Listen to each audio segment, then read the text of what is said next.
nous allons voir comment fonctionne XNView. Par exemple, on veut construire un diaporama. Donc, on va aller sur l'icône diaporama. Là, je vais vider la liste qui existait et je vais ajouter tout un répertoire. Donc, pour ajouter un répertoire, je peux aller par exemple sur les fonds qui sont là. OK. Le répertoire est donc ajouté. Et maintenant, je vais passer aux paramètres. Alors, utiliser un délai de 5 secondes entre chaque diapo. Ça, c'est pas mal. Plein écran, bah oui, de préférence, je vais prendre plein écran. Ordre aléatoire, non, on va garder ça. On les prend en boucle, pas forcément, c'est-à-dire que j'arrêterai le diaporama dès qu'il est terminé. Fondu, bah on va tout essayer, on va prendre tous les effets pour voir un peu ce que ça donne. Jouer un son, oui. Eh bien, effectivement, on peut aller choisir une musique. Bon, donc là, j'ai choisi un MP3, pas de problème. Ensuite, ouvrir, enregistrer, etc. Eh bien, oui, on va enregistrer. C'est-à-dire qu'on va essayer de le mettre dans un répertoire donné. Donc, j'y vais, enregistrer. Donc, pour l'instant, je vais aller le mettre sur mon disque E. Donc je cherche mon disque E, ça va être le plus difficile à trouver. Voilà, sur mon disque E, j'ai un Magic Stamp qui me sert à mettre tous les essais. Donc ici, je vais créer un répertoire nouveau dossier qui va me servir à faire un essai. Donc je vais renommer ce répertoire et donc je vais l'appeler essai XNView. Voilà. Et puis je vais dire que le fichier s'appelle essai et il est fourré dans XNView. Voilà. Donc il me reste à valider ce truc là, enregistrer. Donc maintenant il va me faire l'enregistrement.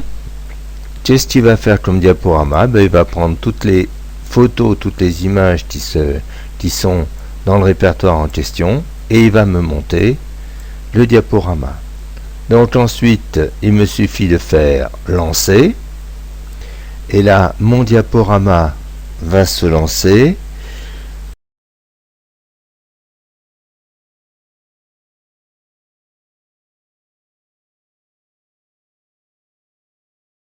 Deuxième chose que j'aimerais voir, c'est comment monter une page HTML avec le XNView. Donc ici je vais trouver une icône ou dans les menus, si je vais dans le menu créer par exemple, je vais trouver créer une page internet. Cette icône peut se trouver aussi XNView. Je vais donc tout mettre dans ce répertoire là. OK, voilà. Donc maintenant il va falloir sélectionner les photos, donc il faut aller les chercher. Donc ici, il faut que j'aille non pas dans ce répertoire, mes images c'était les fonds, donc sur les fonds, je n'ai que ces images-là, mais voilà le chemin d'accès. Donc je vais récupérer mon chemin d'accès, voilà, pour qu'il me présente les images en question. C'est fait. Je regrette qu'il n'y ait pas de bouton parcourir en bout, ce qui est quand même un petit peu inquiétant. Donc pour créer la page internet, il faut commencer par sélectionner toutes les photos qu'on veut voir dedans. Et à ce moment-là, l'icône créer une page internet redevient. Donc ici, le choix du répertoire. Donc pour les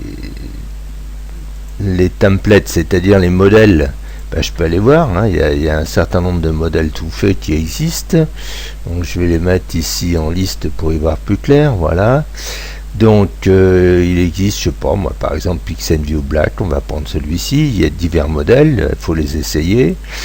Donc ici, il va donc me créer un theme, c'est pour les vignettes, il va utiliser un CSS, c'est-à-dire ce qui sert au HTML5 maintenant, et puis un JavaScript pour gérer le problème. Donc il y aura à la fois la page et puis il y aura le thumbs. Voilà.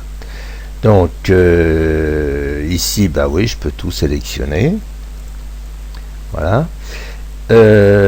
Ensuite, j'ai le répertoire de destination. Donc là, je vais choisir mon répertoire. Donc mon répertoire, je vais sur mon ordinateur. Sur l'ordinateur, je vais dans mes données. Dans mes données, je vais toujours dans mon Magixtemp. Et là, je vais à nouveau aller faire mon essai de... Donc je vais donner un titre à la page. Donc essai XNView. Ça peut être absolument n'importe quoi comme titre. Ensuite, en tête, ça se verra sur l'écran. Donc je vais remettre essai. Alors, trier par, je vais trier les photos par nom. Donc ça veut dire qu'en principe, on a choisi ces photos, qu'on leur a donné des noms. Si vous voulez que l'ordre chronologique corresponde à l'ordre alphabétique, il est bon de commencer le nom par la date écrite à l'anglo-saxonne.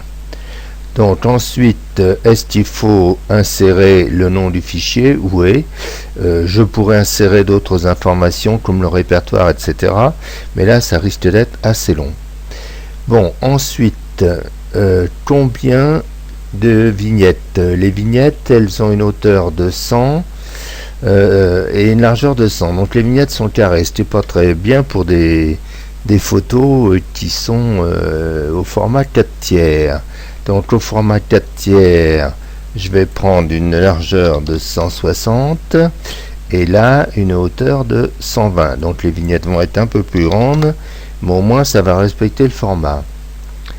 Donc accentuation oui, l'image JPEG oui, nombre de colonnes je vais réduire à 3 parce que j'ai agrandi les images. Ensuite pas de page HTML par image, donc effectivement là c'est un choix, c'est que ça va être lourd si je mets une page HTML, mais enfin on va essayer de le faire comme ça pour voir un petit peu comment ça se passe. Taille maximale, oui bien sûr, donc largeur 1024, hauteur 1024, ça veut pas dire que on aura toujours cette hauteur là ou cette largeur là, mais si j'ai des photos 4/3 que je prends en 1024 au niveau de la hauteur, donc 1024, c'est pas la hauteur d'ailleurs, c'est la largeur, donc il faut que je multiplie ça par 3 et que je le divise par 4. Voilà, donc 768. Donc ici je vais me retrouver avec 768 pour conserver mes proportions. Voilà, ça c'est fait. Alors toujours convertir en JPEG, pas de problème.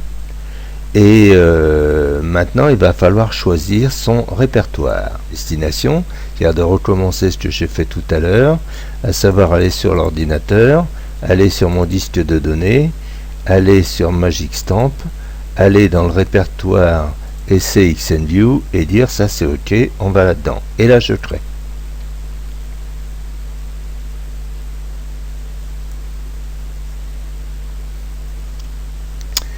Voilà, il vient d'ouvrir l'Explorer, Internet Explorer, et donc ici, je vois mes vignettes. Mes vignettes sont dans ce cadre. Et donc, il suffit de cliquer sur une vignette pour faire apparaître grandeur nature la photo. Donc, je reviens en arrière, deuxième vignette. Ça marche tant ça a le temps. Donc il faut laisser le temps que ça se fasse. Donc ici on a on peut passer de la vignette à la photo sans aucun problème. Donc je n'ai qu'une partie de l'écran visible avec la caméra. Bon, cette phrase là évidemment peut être retirée, tout ça peut être retiré. Il suffit d'aller dans le source de la page et dans le source de la page de supprimer. On va bien trouver ce paragraphe là et on supprime tout ça. Voilà.